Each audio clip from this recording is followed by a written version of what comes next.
So we have 4 contracting agencies, Mr. London, correct? 4. I'm curious on why we only have 4, and I'm assuming because it's regionalized and those numbers handle the workload.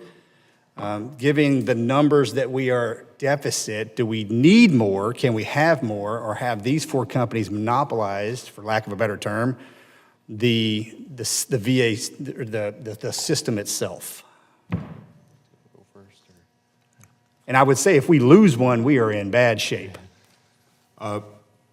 First, let me go on record by saying, Mr. Gallucci, I also am very pained and troubled by your experience. It's not just your experience, it's every veteran that has a similar story. And you have my commitment, along with my team's commitment, to make sure that we get this right for all veterans. To answer your question, Mr. Chairman, with the current 4 vendors went through a competitive process, an open competition, where all qualified vendors were able to compete for the work. And just to make sure that we're on the same page, while we have 4 vendors, we actually have 18 contracts. So for 4 of the regions, we have 3 vendors, and for 1 region on the West Coast, in Region 4, we have the 4th vendor. So we have 4 vendors, but multiple vendors in each region. And Mr. Chairman, may I add in a comment as well? Sure. One of the concerns that we have is when VA expanded to a 4th vendor, it didn't necessarily increase the capacity for doctors, especially specialists. What I would argue from what we've seen anecdotally as advocates is, especially when you're talking highly rural areas, adding that other vendor didn't add more specialists in that region. We've spoken to doctors. Are there specialists in that region? That's the challenge, exactly. Okay, that's not something the VA can just create. Exactly.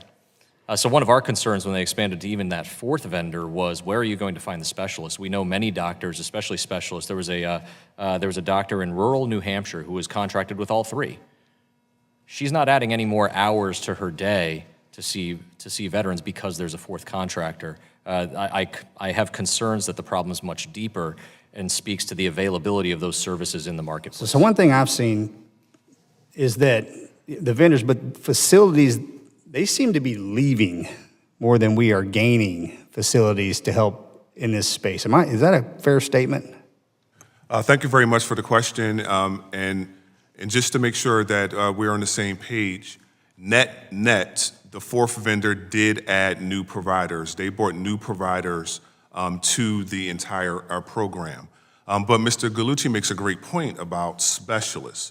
And this is where the authority that Congress has given us, like the License Portability Authority, is so vital to help us to travel in those specialists, especially to rural and remote areas. Bring them in, yes, sir. And I would very much appreciate, along with VA and the veterans whom we serve, if Congress expanded that authority to include optometrists, dentists, advanced practicing nurses, so that we can serve even more veterans in those areas. Correct. I don't know if VA is trying to gain momentum in bringing those specialties in. You said you had to travel to Delaware possibly, sir, for 2 hours.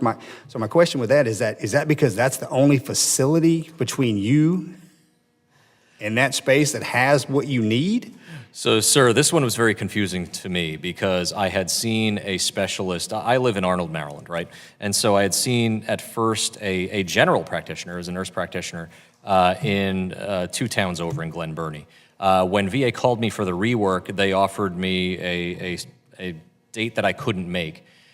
The only thing that they could offer me within the time frame they had to return it to VA was a general physician in Dover, Delaware, per whatever they had in the network.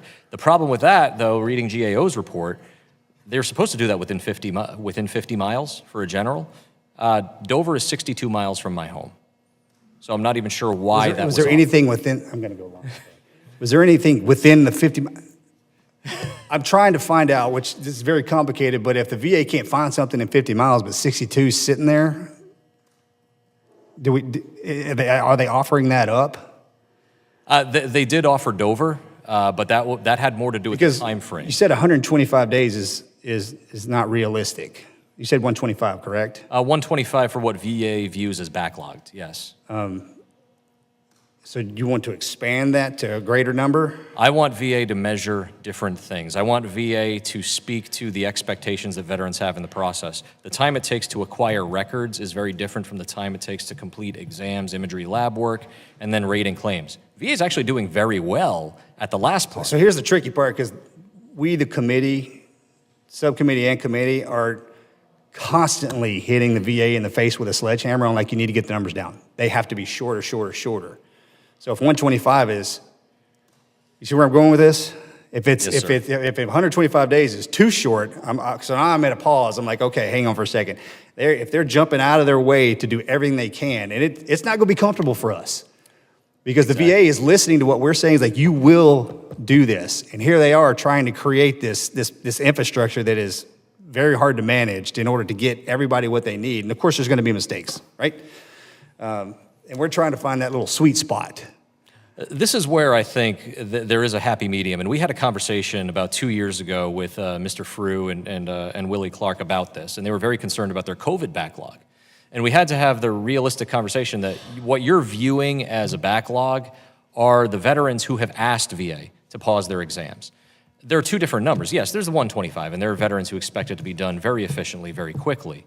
But if a veteran has an extenuating circumstance where they say, look, I can't report, or I need more time, or if there's no specialist, I want to go to a specialist, our ask is for the veteran to be able to drive that process, but then that VA and their vendors aren't held to account for, well, why'd you miss 125?